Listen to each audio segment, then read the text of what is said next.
Welcome to Mi Camino, a series where we interview faculty and alumni on their paths through education and beyond.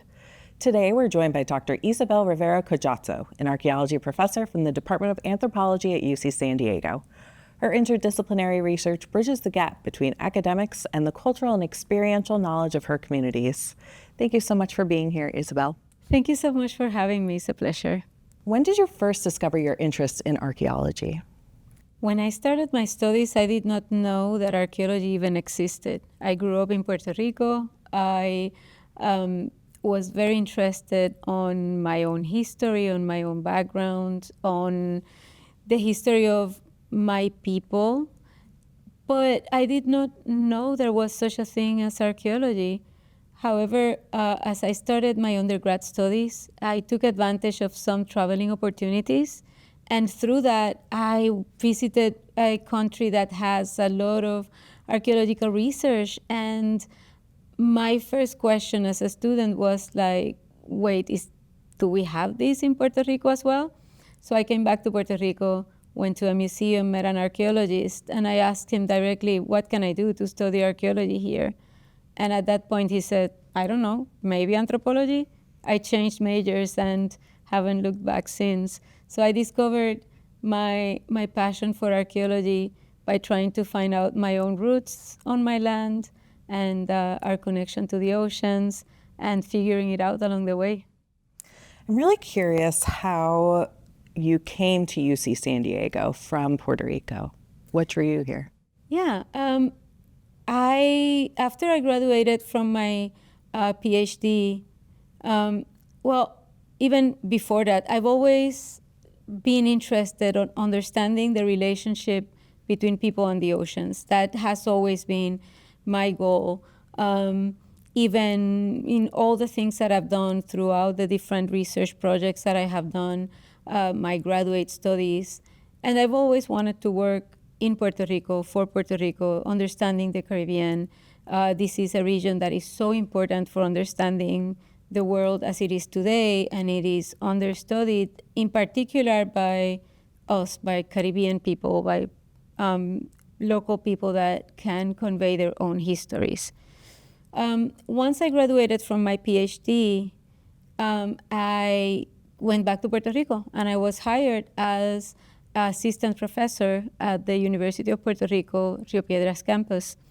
At that opportunity, I started building my lab, the environmental archaeology lab. I started teaching underwater archaeology. I started setting up my own research. But there were multiple complications, administrative, bureaucratic, political complications that affect Puerto Rico as a country, and the University of Puerto Rico in particular, that would have limited the scope of research. If I wanted to transform archaeological practice in the Caribbean and Puerto Rico, I needed to be able to do more than what the University of Puerto Rico could offer, although still supporting our students. And at that point, UC San Diego began their a search for joint hires, in particular for understanding and protecting the planet and moving forward the strategic plan of the institution. And I applied to one of those positions, seeking to combine anthropology and the oceans. So I proposed to have a joint position between the anthropology department and Scripps Institution of Oceanography, focused on understanding ecology, biology, and human adaptation to climate change. And I was hired in the position. So what brought me to UC San Diego was the opportunity to continue doing cutting-edge research, to have the type of research and goals that I have to support my community, to support Puerto Rican and Caribbean students, to move forward high-quality research that is impactful at local, regional, and global scales. And UC San Diego offered me the opportunity to do that. And once I moved here, I have been able to continue doing the type of research that has always been my goal, working in Puerto Rico, supporting my communities, and furthering the cutting-edge research of what it is to understand human relationship with the oceans on coastal and underwater areas. I'm wondering how those specific fields work together. When you talk about ecology and anthropology, how do they work together in your research to further your goals? Yeah, it is integral because when we are thinking of understanding people and the oceans, humans are not detached from nature. People and nature are one thing. Through our behavior, we change nature, but also the things around us, the geology, the hydrology, the biotic, the plants, forests, it all influences the types of decisions that we can make. So in order to really understand the patterns that we see in the archaeological record and how they change through time, we need to weave in other sciences. We need to have integrated, interdisciplinary, transdisciplinary research, what has also been called convergent science, these ways in which sciences converge with one another. So in order to be able to understand what people did in the past, how the historical processes influence who we are today and the things that we do today, we need to have good understanding of the biology in the past, to have good understanding of sedimentology, how the earth has changed, how the climate has changed, so we can then understand what people do and how they do it. And it is particularly important in the present as we are facing new changes and challenges. So understanding the past is relevant to understand us in the present and face the challenges that we face in the future. And it is all interwoven through the stage that is being a biotic being on a planet. I'm thinking too about big changes that are happening to our climate. I'm thinking about Hurricane Maria and how that impacted the island. Can you talk a little bit about how your climate research changed or evolved after Hurricane Maria? Yeah, Hurricane Maria was actually very significant in the evolution of the type of work that I do. And the urgency of the application of the research that we are doing and the impact that we are doing. Even when I was in Puerto Rico, my research program was centered on community engagement, citizen science, recognizing local knowledge, local tradition, histories that might not be written on the books. Part of my goals in my research was to find out how specifically that archaeological knowledge, that knowledge from the past, can be useful in the present. Before Hurricane Maria, my work was very much theoretical. I could see changes. I could identify vulnerabilities in society. I could say sea level has risen, it will rise. These are the things that it will cause: coastal erosion, growth of wetlands, coastal inundation, more precipitation. I could say those things. And actually, right after Hurricane Maria, we were publishing a paper about how cultural heritage is at risk of severe damage and destruction by climate change variables or changing climate variables.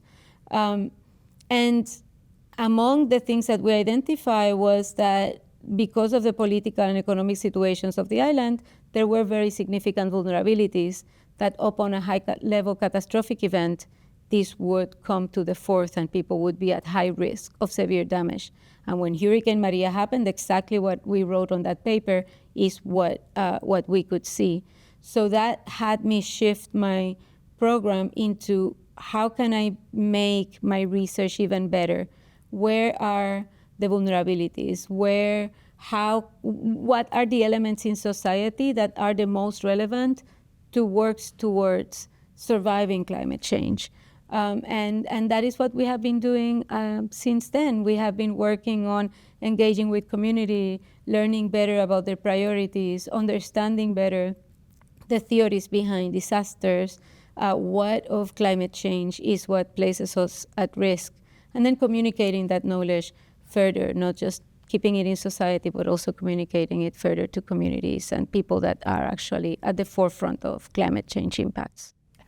You've touched on it a little bit, but I'm curious about your work with local communities. How specifically do you, whether it's with your climate change research in looking at Hurricane Maria or in other ways, how specifically do you engage with those local communities? So I have to kind of put a step back again and remind the audience that I am an archaeologist. I am working with the past, and something that is funny for me and for my students is that I got into archaeology thinking that I could avoid talking to people, right? Because my object of study is death, so I don't need to talk to people. But immediately as I went back home, I was very quickly reminded that this is the heritage of living people, that the archaeology is not something that is in the past, detached, absent, dead, but it is part of it's our ancestors, it's part of who we are today. After Hurricane Maria, we went back and to start working. I mean, we continued working throughout. My family is there. We were sending help, and I traveled as soon as it was possible. I wanted to go and check the archaeological sites and check how our community members were. We sent water and food, but what I learned fastest, the strongest lesson was how relevant that heritage is towards sustainability, towards helping communities maintain their identity as things change. So I've been using my archaeological tools, my skills as an archaeologist, to bring back to explore who were those ancestors, to understand how people lived on this land and how people responded to past change, and give that knowledge back to community. So we have been looking through I have a very large research team, and we have been looking at plants. How did people use plants? How did different historical processes alter our forests? We have been looking at fish, how people on the landscapes that we are investigating and studying, where did they go fish? What species did they go for? How are those species today? Are these ecosystems healthy? Are they at risk? Can we maintain our traditional ways of food and subsistence, that we can trace those roots of subsistence, particularly in fishing, all the way back to 6,000 years ago? So we have really, really deep traditions. And historical processes of colonization, of invasion, have detached us from those histories and that knowledge, but we can recover it through archaeology.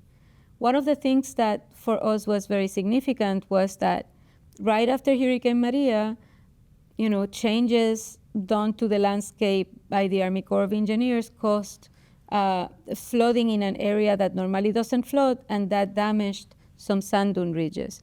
So we gathered some funding, and we built a group for sand dune restoration, and partnered with protecting cultural heritage, because the sand dune that was eroded had an archaeological site under it. So we worked on restoring the sand dunes and protecting the heritage.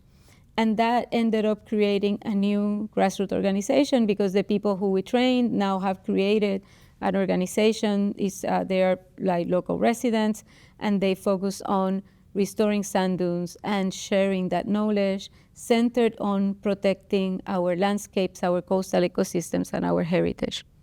Now, almost I would say 8 years after, we have continued doing the work through several of my students and myself, and we have connected with multiple grassroots organizations that, similar to the one that we helped create, are focused on helping restore and protect the ecosystems and the heritage. And we have created a new coalition, and they are leading the type of research that we are doing, the type of engagement, the type of protection of heritage that we are doing. So we have been building partnerships with local residents, with generational residents of the same locations, that are organized, that they know what they need to do, they understand their landscapes, and that we are supporting each other to, to be better and to do more for our land and our country and each other and our communities. And through all of that, heritage is central. So we have been communicating, what we have learned from the archaeological research. From the archaeological research, for example, we documented the use of coral reefs in this archaeological site that has been used for a long time. But the coral reefs tell us a story of the ecosystem just offshore. So that knowledge was used to protect a coral reef and create a new marine protected area. And we are helping the community to create the management plans. So there are multiple ways in which archaeology, we don't just do archaeology. Yes, we do archaeology, but it, just as I was mentioning earlier, how important it is to bring multiple disciplines to understand people. There are multiple ways in which an activist archaeology is responsible also for engaging in the realities of the present. And, we have been stepping up to the plate, making it up as we go, but trying our best. It's definitely not the field that you thought you were going to be going into. Absolutely not. Absolutely not. I thought I was just going to be doing underwater archaeology, coastal archaeology, looking at some stuff and writing papers, but it's a lot more than that. How does it feel to be bringing back this knowledge to the place where your family has had such strong ties and really making an impactful change on maintaining that tradition and maintaining the sustainability of the country? It's not something that I expected to do. I really did not expect to. I did know that I wanted to work in Puerto Rico. I did not expect to be working in areas where I would be meeting my cousins or that I didn't know of, and family contacts that we just know each other because of the last names, but not necessarily had been to family meetings together. It was weird initially. Now it feels like that's what we all should be doing. But it was weird initially because when I started my training, one of the things that academia teaches us is that we need to be detached, disconnected from our subject of study, that we cannot take it personal. But it's impossible to do this type of work without taking it personal. It is personal. We are trying to overcome challenges that have been imposed on us due to historical processes. And we need to, be aware of them and work to make a better place. So I'm very proud of the type of work that we have been able to do. And it's not just me, it's to be supported and inspired, not by my students, by the community members that challenge us to be better, to do better, to not stay with what we have been taught, they question the things that we assume. And as a scientist, it could be scary to go to a place and have a community leader says, no, what you're saying is not true. And then it takes another level of stopping and asking, okay, what do I know? Where does it come from? Is there a space to that knowledge that I'm bringing not being true? What do they know and how valid is that knowledge? And having that openness to learn from our community partners who are the experts on those places more than us. So for me, it's been an honor to be able to receive the trust of the communities that we're working with. I did not grow up on those spaces. Yes, my cousins are still there, but it is not me personally. So I don't want to say this is my past. I am supporting the resident communities who have been there all the time, who have not left, who it is their own, personal, continuous occupation. And I'm just learning and trying to do better so that we can do even more as we move forward and rewrite our histories. As a professor and as a PI and someone who works with so many students, what do you hope that they gain from their work with you? I want my students to be free to do the next level of science. I don't want my students to repeat things because that's how they have always been done. Something that I do tell them from the beginning is that science is what we practice. If we are the scientists, we are the ones who say what science is, what academia is, how things are done. Because at the end, neither science nor academia has an agency on its own. It's moved and propelled by the people who inhabit those spaces. So we need better people. We need to, if we say academia or science should do this, then that's what we should be doing, and not wait for somebody else to do it and then follow. So I want my students to feel leaders. I want my students to always be doing high quality, best work, but at the same time acknowledging that the power resides on the resident communities that we visit, that we partner with. As a scientist, we do not have more power than the residents. If the communities say, no, you cannot do this, you have to say, okay, and move, because it is not our call and we are not going to impose that power. So I want my students to learn humbleness, humility. I want my students to remember that we're always learning, and I want my students to make a change and to make a change and make a better world. And what advice would you have for a young student who maybe didn't even know that archaeology existed or what archaeology was? What would you tell them about your work or about really engaging with those local communities? I would like to inspire young students that never saw themselves taking a space at the table of science. I would like them to know that they do have a space and that they are needed.